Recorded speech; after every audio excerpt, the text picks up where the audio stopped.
Recording. What's up, guys? I finally got my hands on Fire Emblem Awakening, and unfortunately I don't have a capture board for my 3DS, so I have to film it with my camera here. Hopefully it'll work out. I'm going to kind of crop in on the screens, and we'll see how it looks when it's finished. But it's going to be kind of tough for me to play. Hopefully we'll make it work somehow. We'll see how it goes. But I've been playing this a little bit for the last couple days. It's freaking awesome.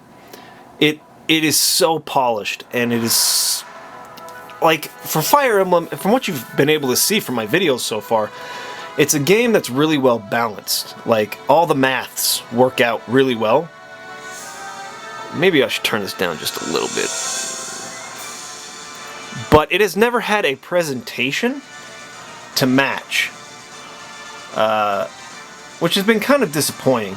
And now it finally has the presentation. It has... I'm going to brighten this up just a little bit too, just in case. Let's go to there.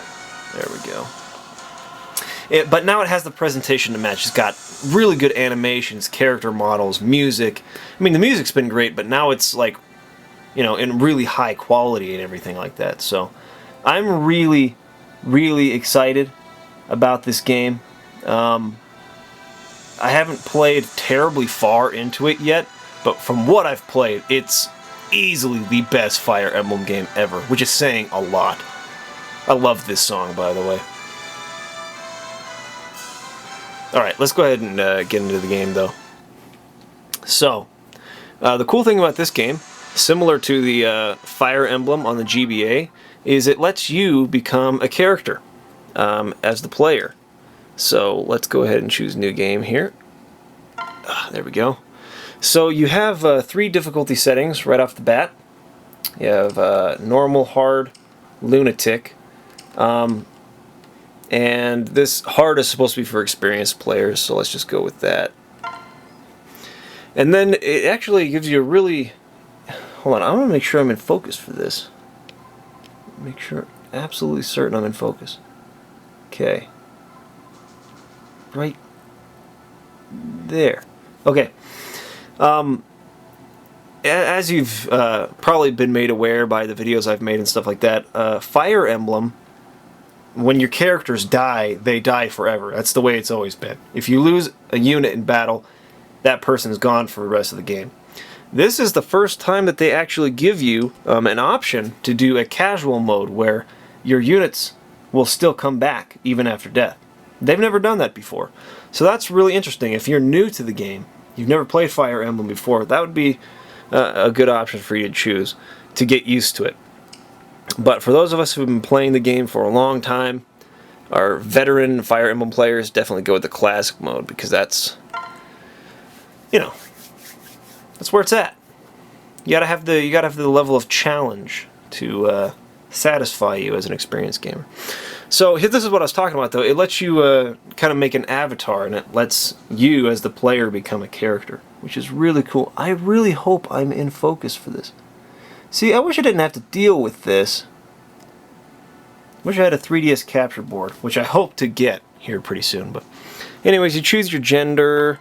Unfortunately, they don't have tons of choices, like a lot of options for the for this character model here, so I'm just going to kind of quickly go through it. They have like kind of a bigger guy, like a really, looks like a young boy or something, just like a really wimpy looking dude, and then kind of somewhere in between. So I like that face, that hair's fine. Let's go with a different color though. And then there's like 3 different voices you can choose from, so I'm just going to go with number 2. And then you choose a name for the avatar. Here, I gotta find a way to play this a little better. There we go. Get my hands on both sides there. Let's delete. And I don't know, let's go with Wariolaski. It's fine. Then you choose your birthday. Good. And then you can kind of choose like your strength, like your biggest strength and your biggest weakness as this character. So flaw, I kind of went with luck. I also like to go with speed as the asset there. Let's use this avatar. Let's go ahead and do it on this. Okay, so this first cutscene is actually really freaking awesome. Really, really freaking impressive stuff. This kind of gives you the idea of the level of presentation, how much presentation has been emphasized in this game in comparison to the past games. It's really cool especially for like a handheld game.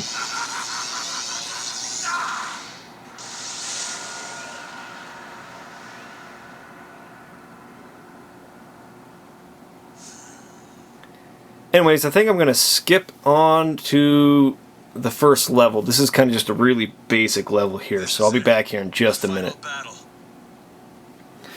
Okay, so I'm just going to start it here and give you just a little bit of a basic introduction to some of the new concepts that are brought in this game specifically that are different from the others, but also to give you kind of a introduction to the characters. The characters so far are really cool, really likable, and I am a big fan of the way that the story is told this time around.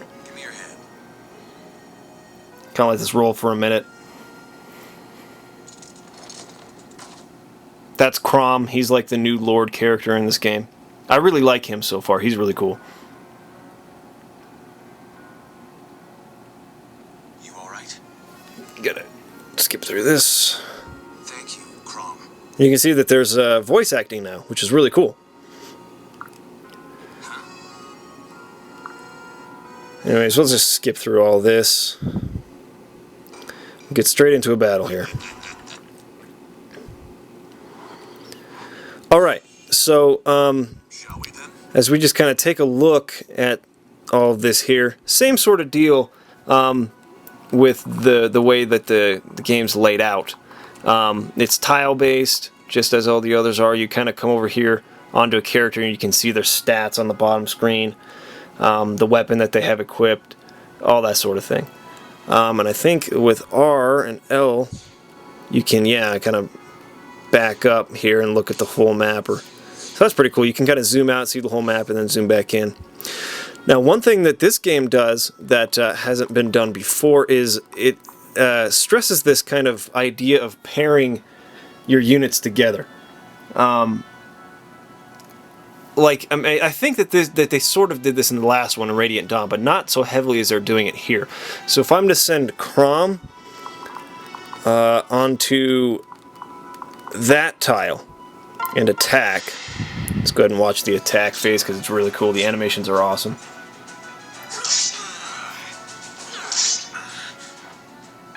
Make sure I keep going out of focus somehow. There we go. Okay, anyways. So, skip all the dialogue there. If we take this character and put him on an adjacent space, please stop talking. Put him on an adjacent space. His, well, I'll show you this too. You can pair up. No, I'll show you that maybe in a minute. I'll show you this first. If I attack this guy with magic, you're going to see both of those characters together on the screen. See, and he gave me some bonuses to my stats just for that attack. So you're able to do that, which is really cool. You can kind of just strategically place different characters together during attacks, and the attacks will be more effective. Anyways, and so as you do that, those characters have, I don't know what to call it exactly, like an affection boost. Their relationship grows, and they become better and better friends. Or if you're doing it with like a male and female character, eventually you can get characters to get married and have children, and then those children that are raised will become part of your army later on too.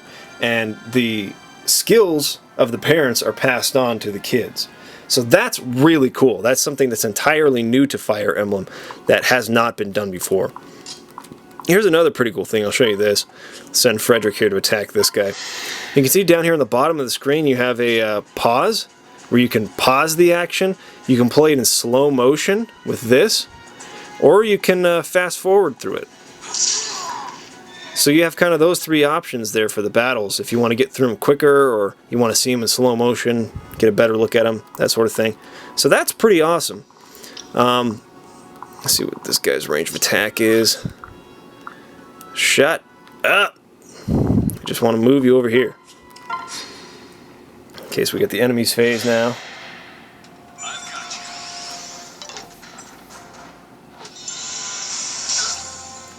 you. And sometimes, I mean, like you saw there, that he missed me. But sometimes when you have your units on adjacent squares like that, they'll both actually get an attack off. So you'll have your main guy who's attacking get his attack off, and then the enemy will attack back, and then the other unit that's paired with yours can run in and get an attack off too. So you can almost get like a 2-for-1 sort of thing going on. So that's really cool too.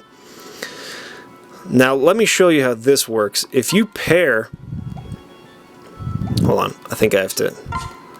If you pair up with a unit like this, that's basically, I'm trying to think of like a really good situation where you do this. Say I did that with like a Pegasus Knight. Now that Pegasus Knight can like fly my guy way over to the other side of the screen and dump him off somewhere else.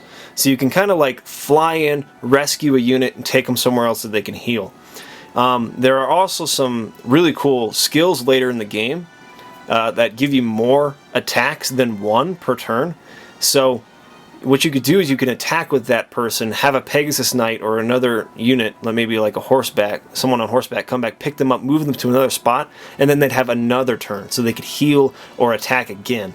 So pairing up is kind of like a really cool new feature to the game, and as you'll see when you go into attack an enemy, they're both still on the screen together, they give each other bonuses, and often they'll be able to get attacks off together too, which is freaking awesome. Okay, so you see this tile right here that has all this kind of like, I don't know, sparkles coming off of it. There are a number of these throughout the game, sometimes several in a level. You go and wait on that tile, it'll give you stat boosts or, you know, experience. There it actually leveled up my weapon a little bit, my weapon's proficiency. Wow, she's right on that tile, isn't she? That's not good. Oh, shoot. I don't want her to get attacked. Please stop talking so I can just move over there. Hopefully they won't attack her. Okay, they didn't. Good. Alright, so let's try some of these paired attacks again. Let's put you right there. And you can actually hit X, and it'll switch over to your, if you have other weapons. So I have a bronze sword with this guy and the thunder spell. So let's switch to the bronze sword and attack. So see if we'll both get an attack off right here. That'd be really cool. Finish him off, Frederick. Ah, not doing it. Every once in a while, and I think it'll depend on how close the units are, like how good of friends they are or whatever, but they'll both get an attack off in the same turn, and it's pretty cool when that happens. Sorry I've been a little bit absent-minded, not absent-minded, but it's just been kind of hard to talk while playing. Not only because it's hard to talk while playing anyways, but because this setup is a little strange, trying to like keep the 3DS in focus and not move it too much for the camera's sake. But anyway, let's go ahead and move in for the kill on this guy. I'm actually going to heal you one more time just to make sure you're at full health. There you go. She leveled up. Right on. So what I want to do, I want to move you in right here. Attack with thunder.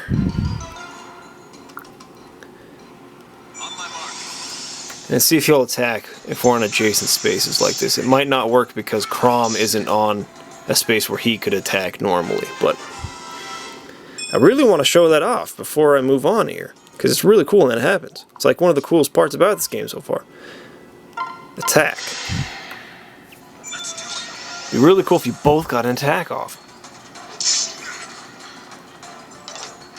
Now attack Warrior Lasky. No, he didn't attack.